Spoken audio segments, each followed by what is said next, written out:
como la temperatura y eso. ¿Ya? Eso es lo que dice la literatura. ¿Y de tu familia qué has escuchado? Y no, tú también tienes que haber escuchado noticias porque eso siempre sale. Como, Sí, sobre las corrientes.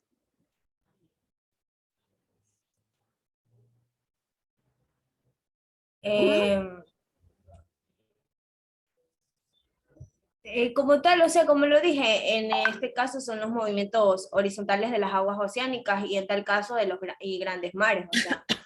Ya, ¿y me puedes dar nombre de las corrientes? Con otras palabras, lo mismo que te había preguntado hace un momento. Eso ¿Mande? sabe, eso debemos de saber todos por cultura general. En sí, corriente Alaska, no, como tal. ¿Y las que se presentan en nuestro medio? Corriente California. No, no, las de nuestro medio. Mande. Las de La nuestro... corriente del niño, como tal. Ay, Dios La corriente del mío. niño. Ya, o sea, nosotros La sabemos corriente de Humboldt. nuestro medio siempre está la corriente caliente del Niño y la corriente fría de Humboldt, ¿verdad? Que son las más Ajá. cercanas a nuestro océano Pacífico y a nuestras costas ecuatorianas. Entonces, eso es por cultura general, ¿ya? Entonces, eso debemos de saber todos. Y yo pienso que si hasta un niño pequeñito le pregunto, a lo mejor que ya sepa, que ya esté en primer grado de escuela, sabe, ¿sí? Como tal, porque son propias del Pacífico. Exactamente.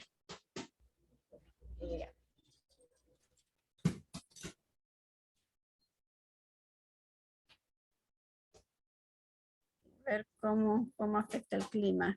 Bueno, cabe señalar que esta exposición que van a exponer, que van a dar los chicos, ¿verdad? Está muy en relación a al tema que acabamos de, al tema que acabamos de ver y un tema y otro, pues lógicamente se encadena, ¿verdad? Con los siguientes temas. Entonces, por eso ya no voy a hacer en este momento más preguntas, ¿verdad? Entonces vamos a tener el equipo número 4. Por favor, equipo número 4, verá si son las láminas correctas antes de.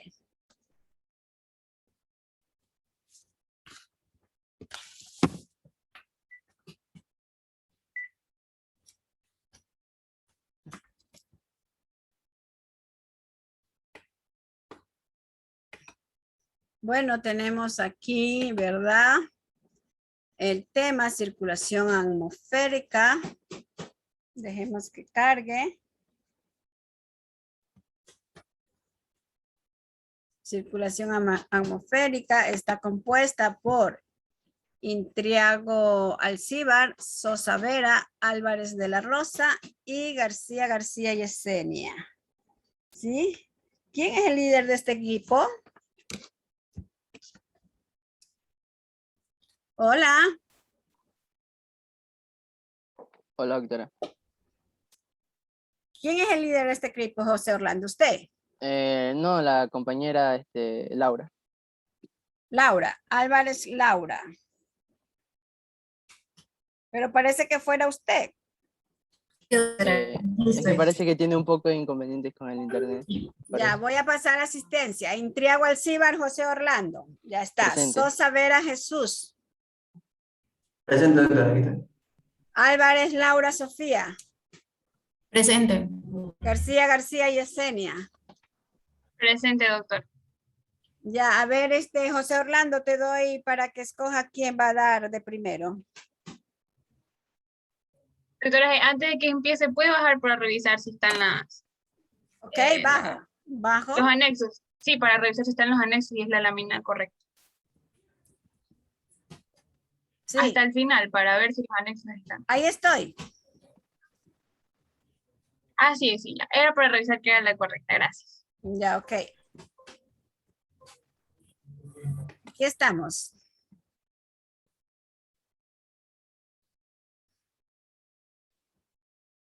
Ya, doctora. ¿Ya quién inicia? Me puedo autoescoger. ¿Perdón? Me puedo autoescoger. Estamos democráticos. Ya, entonces le puedo seguir. Me autoescojo como quiera. Ya, Vamos, avancemos. ya. Sí, siguiente diapositiva, doctora.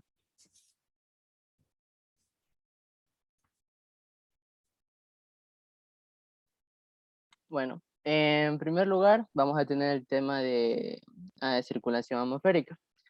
Bueno, en sí como concepto general de circulación atmosférica, tenemos lo que dice en la diapositiva, que la circulación atmosférica se define como aquel movimiento del aire a gran escala y que conjuntamente con lo que serían las corrientes marinas, el medio por el cual el calor que proviene en este caso del Sol se distribuye a lo largo de toda la superficie del planeta Tierra, que es aquello que podemos observar en la lámina que coloqué ahí, que es como podemos observar todos los rayos que provienen del Sol llegan, golpean contra el planeta Tierra, y esto, como también un poco acotando lo que ya se ha venido diciendo en el grupo anterior, se distribuyen de manera distinta a lo largo de lo que es la superficie, por una cosa especial, que es la forma del planeta. Es decir, para la parte de los polos va a haber mucho menos, en este caso, por decirlo así, potencia o que pegue muy fuerte estos rayos, ya que al ser esta zona más alejada de la línea ecuatorial, dicha radiación se va a dispersar más. Y al ser la línea ecuatorial, tal como lo dice, o sea, central, va a chocar mucho más que a diferencia de los polos.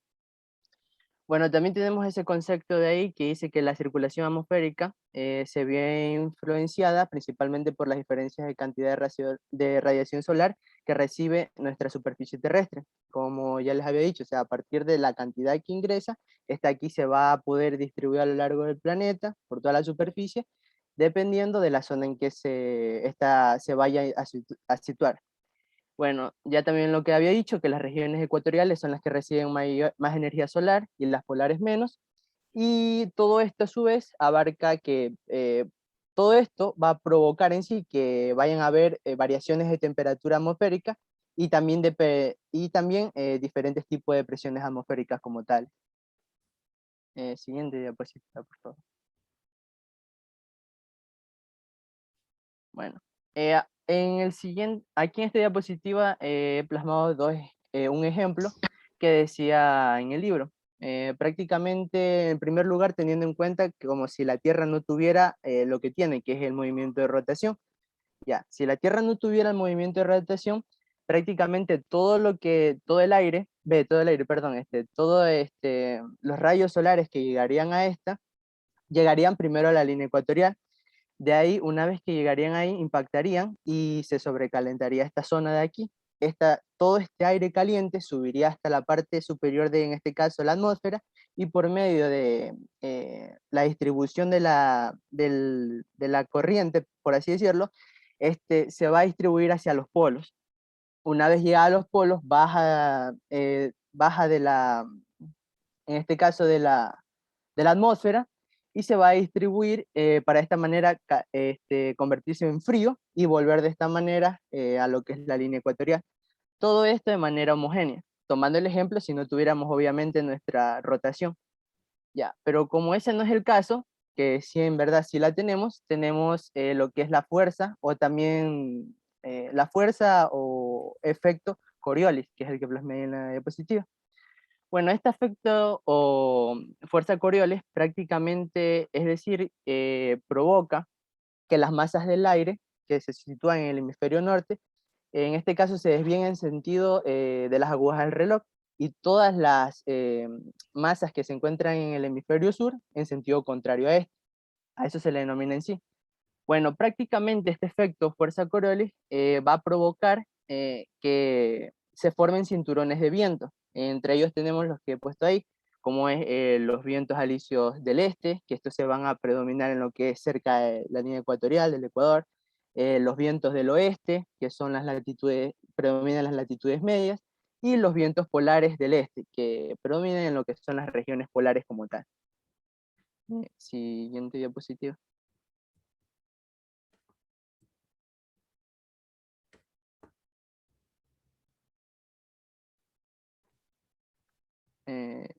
Doctora, ¿cambio? Sí. Ya.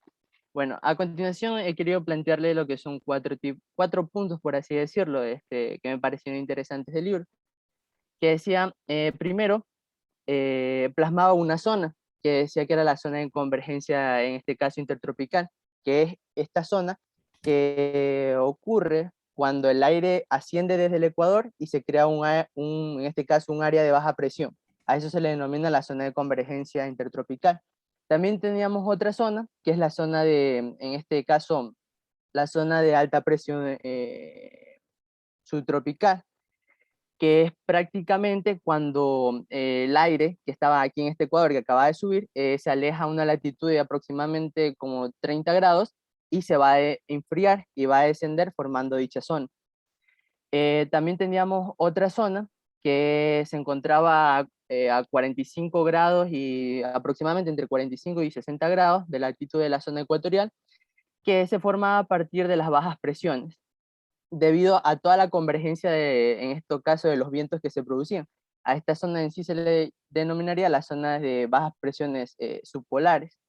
Y por último teníamos las zonas altas de las presiones polares, que es aquí prácticamente donde predomina el frío, por así decirlo, y es en las zonas polares. Siguiente diapositiva. Bueno, continuando con el tema, ahora vamos a decir otro tipo de mecanismo por el cual todo se distribuye el calor por el planeta, o que contribuye así, son las corrientes oceánicas. Prácticamente lo que son las corrientes oceánicas se pueden definir como aquellos movimientos de masas de agua en general, que según el origen de estas, se clasifican de dos tipos, que son las corrientes oceánicas de superficie y también las corrientes oceánicas profundas. Bueno, en sí lo que son las superficies son generadas o aparecen a partir de lo que es la acción del viento, mientras que lo que son por otro lado las profundas son generadas por aquellos desplazamientos que son originados a partir de la, la consecuencia de los diferentes tipos de temperatura y también la composición de la salina del agua como tal. Siguiente diapositiva.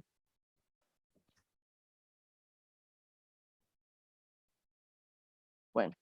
Ya hablando un poco, qué es lo que nos interesa a nosotros, o sea, acerca de las corrientes oceánicas y también sobre su importancia ya sobre el clima. Bueno, en sí su importancia radica en que intervienen prácticamente en el movimiento de todo el calor, como ya les había dicho, sobre toda la superficie del planeta Tierra. Y por esta razón es que van a ejercer, por así decirlo, gran influencia en todo tipo aquello de configuraciones características, ya sea en este caso de los climas. También algo más que acotar de esta importancia es que estas corrientes oceánicas, junto, como ya se había venido hablando, junto con la circulación atmosférica, van a permitir los diferentes tipos de temperaturas, los diferentes tipos de cambios de temperatura, para que en este caso en la Tierra no sean constantes, o sea, que no haya uno solo que predomine en general. Bueno, siguiente diapositiva, doctora.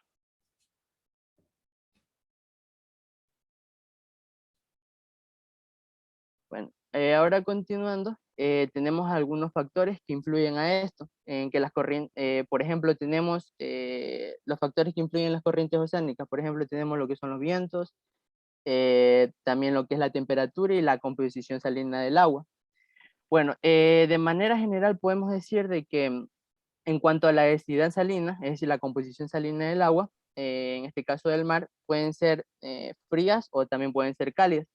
Bueno, en sí lo que son las corrientes cálidas, como se puede observar, eh, a ver, las corrientes cálidas en sí, en frías, perdón, en este caso empezando con las frías, se van a originar obviamente en la zona cerca de los polos. Y también estas aquí tienden a hundirse, ya que a mayor salinidad, por así decirlo, del agua, que en este caso presente, van a ser mucho más densas. Bueno, también tenemos otro, o una, como por decirlo así, pregunta que nos podríamos plantear, que es de qué manera pueden influir estas corrientes cálidas y también frías dentro de una región como tal. Esto creo que ya unos compañeros lo dijeron, hasta la doctora creo que también lo especificó, por ejemplo, lo que son los climas de países tales como, yo qué sé, Noruega y Suecia. Ambos son más suaves que los de Alaska, a pesar de que entre todos tienen una altitud casi similar. Pero esto es gracias a que la corriente del Golfo influye sobre lo que son estos países, es decir, sobre la que es Noruega y Suecia, no, en cambio Alaska no. Bueno, siguiente diapositiva, doctor.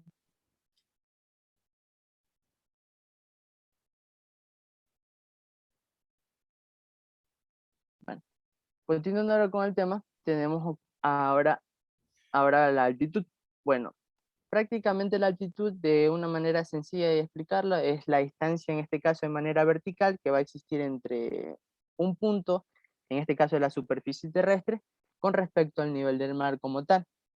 Bueno, aquí hay algo que nos llama mucho la atención, que es porque altitudes mayores, como quiera, el aire va a ser mucho más frío. Esto aquí se presenta en lugares aquí como nosotros conocemos en Ecuador, ciudades altas con mayor altitud, como por ejemplo Quito. Bueno, prácticamente, para entender este concepto, tenemos que plantearlo de la siguiente manera. Aquí va a suceder un efecto, que es el incremento, en este caso, adiabático. Prácticamente, partimos desde el punto de que, de que a mayor, o sea, lo que ya había dicho, a mayor altitud va a descender la presión atmosférica y por ende va a influir de manera directa en nuestro organismo, ya que va a tener también influencia sobre la presión de oxígeno como tal. Como vemos en la imagen, empezamos de cero altitud, va incrementando y como vemos va disminuyendo la temperatura como tal, de 28 grados, fue bajando a 25, así sucesivamente hasta 18. Bueno, como por así tener un ejemplo más especificado, tenemos que la temperatura del aire va a disminuir aproximadamente 10 grados por cada 1000 metros de altura. Eso sería lo concerniente a esa diapositiva. Siguiente. Sí, una pregunta Siguiente. a cualquier persona de la que estamos acá presente, ¿no? ¿Ustedes creen que durante este tiempo que hemos escuchado a José Orlando, nosotros nos hemos movido de aquí donde estamos, donde iniciamos a escucharle? ¿Creen? ¿Sí o no? ¿Y por qué? A ver, se han quedado todos callados. A ver, Yesenia García. A ver, podríamos decir que nosotros sentimos que no nos hemos movido porque estamos estáticos aquí, pero literalmente la tierra rota, así que tendríamos que decir que sí nos hemos movido. Sí, nos hemos movido, ¿verdad? Y eso es lo que quiere explicar, ¿verdad? La fuerza de Coriolis. Imaginémonos que esto que yo tengo aquí es una tina, ¿verdad? Esto es una tina, a ver, ¿dónde me encuentro? A dos cositas para ponerlos como dos humanos. Aquí está. Imaginémonos que este es un humano y este otro es otro humano, ¿verdad? Entonces yo los tengo en esta posición. Imaginémonos que ellos están jugando el carnaval, qué sé yo, y el humano que está vestido de negro tiene una manguera cuya llave está abierta, ¿verdad? Y le quiere lanzar el agua al que está de blanco. Pero como la tierra, ¿verdad? Por su movimiento de rotación, pues lógicamente va a girar. Entonces, él no le va a pegar el agua, le caerá unas gotitas, pero realmente no le va a caer todo el agua que uno quisiera, ¿no? Y otro ejemplo muy fácil de entender, ¿verdad? Yo creo que todos alguna vez hemos ido a los, ¿cómo se dice? A los puestitos que hay en la fiesta de Manta, ¿verdad? Y la novelería, cuando hay los premios, que el muchacho se quiere ganar el oso para la muchacha y la muchacha se quiere ganar tal cosa para darle al muchacho, etcétera, etcétera, ¿verdad? Y hay esas escopetas que les ponen unos dardos, ¿verdad? Entonces tú dices, ah, bueno, le voy a lanzar al peluche, por decir. Y tú tienes el peluche que ya le va a lanzar, pero en este movimiento tan despacio que hace la Tierra, ¿verdad? Tú tienes ahorita sí la escopeta y tú ves que va directo, ¿no? pero como va moviéndose, en el momento que tú ya haces el disparo, ya no va a caer el dardo en el peluche que teníamos visto, ¿sí? Y muchas veces nosotros no nos damos cuenta de esas cosas. Ay, pensamos y decimos, ah, no, mala puntería, ¿sí? Y las personas que si son de Quito o han ido a Quito en la mitad del mundo, ¿verdad? Allí también hay el ejercicio que paran el huevo en un clavo, ¿no? Entonces, si tú lo logras parar el huevo en el clavo, quiere decir que lograste, ¿verdad? También mover tu, ¿cómo se llama? Esa motricidad, ya lograste girarla rápidamente para que el huevo se quede sobre el clavo, pero si no lo logramos, quiere decir que nosotros somos más lentos que el movimiento de rotación. Y así hay un sinnúmero de ejemplos, ¿no? Que podríamos ver lo que es la fuerza de Coriolis. Y a lo mejor pensamos, ah, no, ¿qué va a creer que esa fuerza de Coriolis realmente va a provocar este efecto?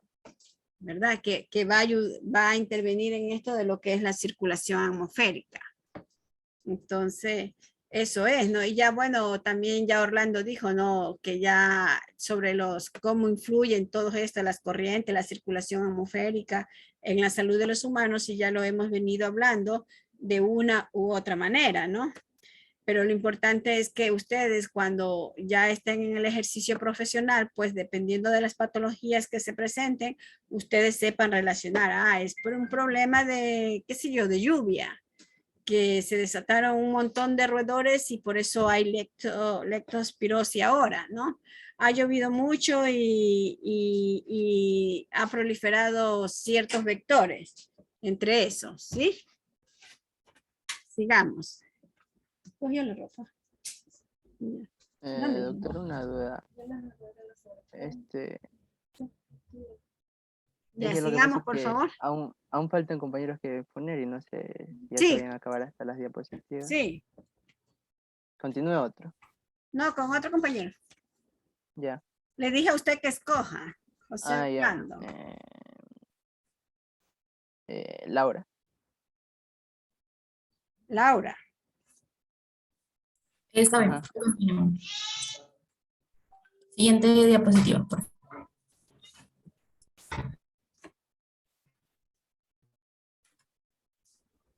Ya, ahí ven. Entonces, por la explicación que nos menciona nuestro compañero, ahora la pregunta que nos surge es, ¿cuáles serían los efectos de la altitud sobre el organismo?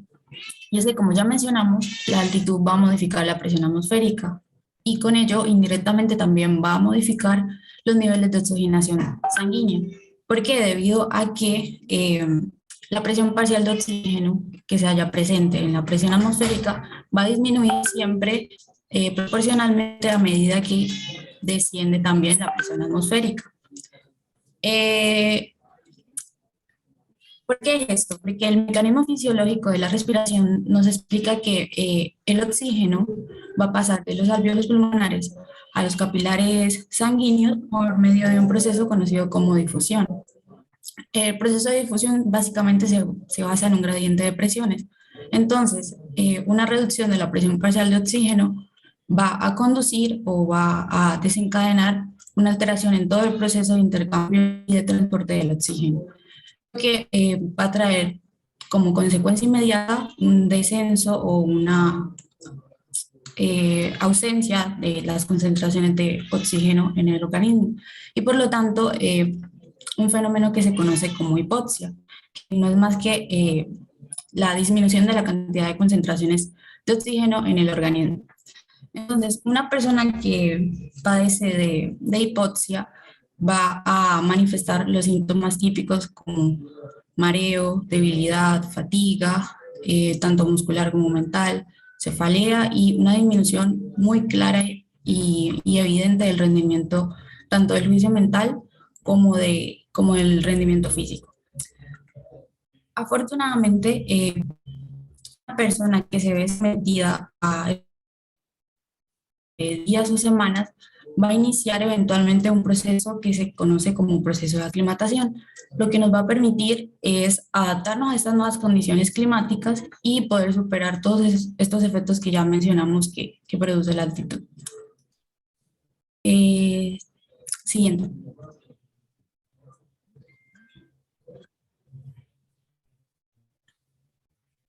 Y bueno, ¿cuáles serían esos mecanismos por los cuales el organismo procede para compensar las diferencias de altitud? Bueno, el primero sería un aumento de la ventilación pulmonar, lo que significa que la persona que está expuesta a mayor altitud se adapta y respira mucho mejor y con más frecuencia. La segunda es un aumento del número de los eritrocitos, que era algo que ya habían mencionado anteriormente mis compañeros en la sesión pasada. También tenemos un aumento de la capacidad de la difusión pulmonar y de la vascularización y un aumento del gasto cardíaco, es decir, que el corazón ahora bombea mucha más sangre. Pero ¿qué pasaría si todos estos mecanismos fallan o la persona a la que se encuentra atravesando estos cambios de altitud asciende a una velocidad mayor a la que el organismo está capacitado para adaptarse?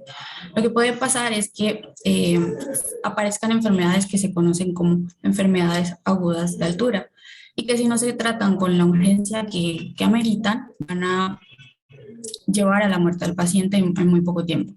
Estas enfermedades pueden ser el mal agudo de las alturas, el edema cerebral agudo y el edema pulmonar agudo. Doctora,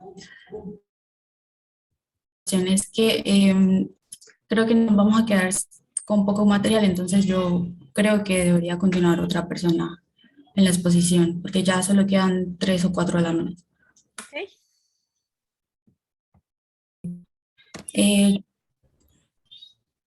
Que continúe entonces mi Compañero compañera. O no sé, ¿quién? Jesús. Ah, yo. Bye. Bueno, entonces pues continuando acerca sobre el tema de exposición, pues ahora toca hablar sobre relieve, que bueno, para definirla, pues relieve es lo que se conoce pues como a las alteraciones que se presentan en la corteza terrestre, ¿no?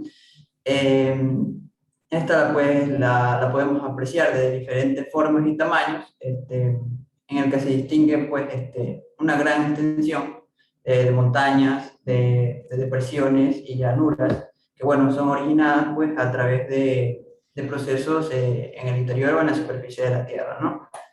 En cuanto pues tenemos las principales formas de relieve, aquí podemos encontrar un sinnúmero de estas, entre ellas pues tenemos a las montañas bueno, son elevaciones que pueden alcanzar varios kilómetros de altura sobre lo que respecta al nivel del mar, las cuales pues se han formado o se han establecido pues como consecuencia del plegamiento de la corteza terrestre debido pues al choque de las placas tectónicas.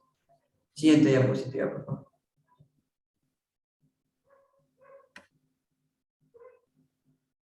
Continuando pues, con el resto de relieve, pues tenemos también las colinas, los valles, las mesetas y las llanuras, que bueno, cada una de estas pues, tiene sus respectivas definiciones, pues las colinas pues no son más que elevaciones de menor tamaño en las montañas, pues y pendientes de un máximo pues de 100 metros de altura y se van a formar pues debido a la erosión de grandes montañas por falla de un terreno, mientras que los valles pues, se van a formar entre las depresiones o partes bajas de las montañas.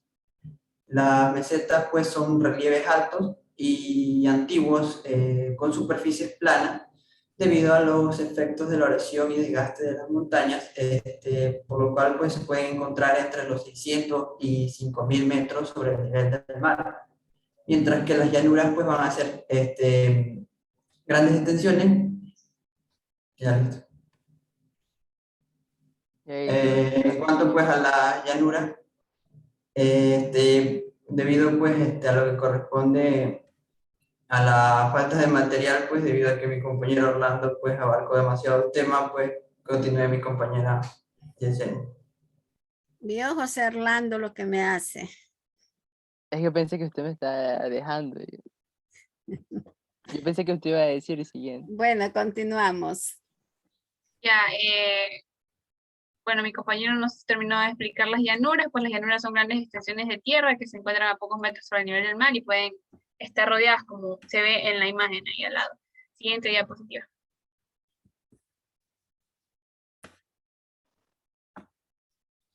Ya bueno, entonces, ¿qué hace el relieve? El relieve puede modificar los microclimas que ya se mencionaron anteriormente de las regiones que presentan climas con características globales. Entonces, el relieve lo que hace es que influye sobre la vegetación debido a la altitud y a la orientación. En este caso, la altitud, como se puede ver en la imagen que está señalada, genera una estratificación de vegetación en pisos, puesto que a mayor altitud las precipitaciones tienden a ser más abundantes y las temperaturas van a ser más frías. Y por eso hacia arriba se ven árboles más frondosos y hacia abajo más secos. En el caso de la orientación, esta también influye con el relieve, de manera que, ya que según sea la exposición al sol, cada una de las laderas de una montaña, como se puede ver en la imagen que está señalada, va a tener un desarrollo desigual de vegetación. ¿De qué manera? Las laderas que están orientadas hacia el sur, que son las que se denominan solanas, van a tener temperaturas más altas, o sea, mayor cantidad de sol. Mientras que las laderas que se encuentran hacia el norte, que son las denominadas umbrías, van a tener una mayor humedad. Un ejemplo de esto es que en las regiones montañosas del hemisferio norte, las laderas que se encuentran orientadas hacia el sur reciben el sol directamente. Y el calor limita a su vez el desarrollo de vegetación a formas de arbustos que puedan resistir la sequía, que se parece un poco igual a la estratificación de pisos que genera la altitud. En cambio, las laderas que se orientan hacia el norte, la humedad va a ser mayor y va a localizarse una vegetación que va a necesitar humedad. Siguiente diapositiva.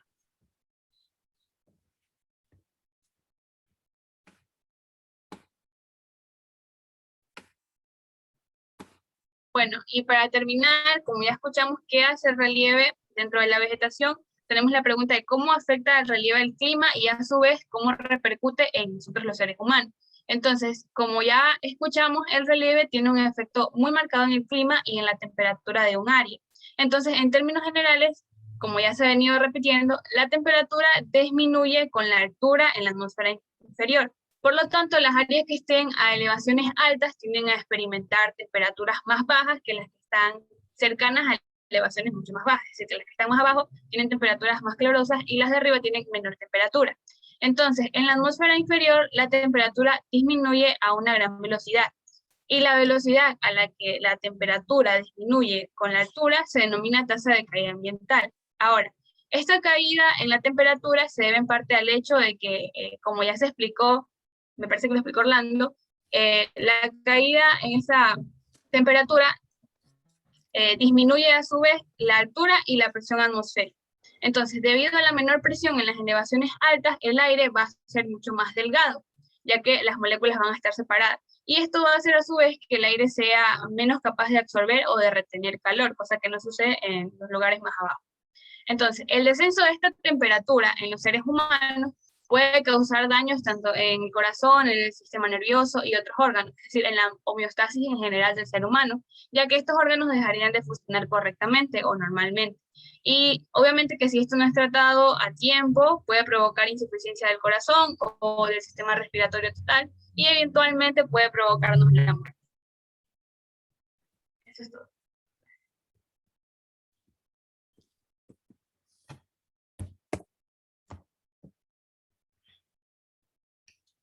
Bueno, chicos, muchas gracias. No los entretengo más. Para los que les gusta un poco el deporte, que vayan a ver. Ojalá ganemos, porque si no ya creo que ya no hay esperanza, ¿sí?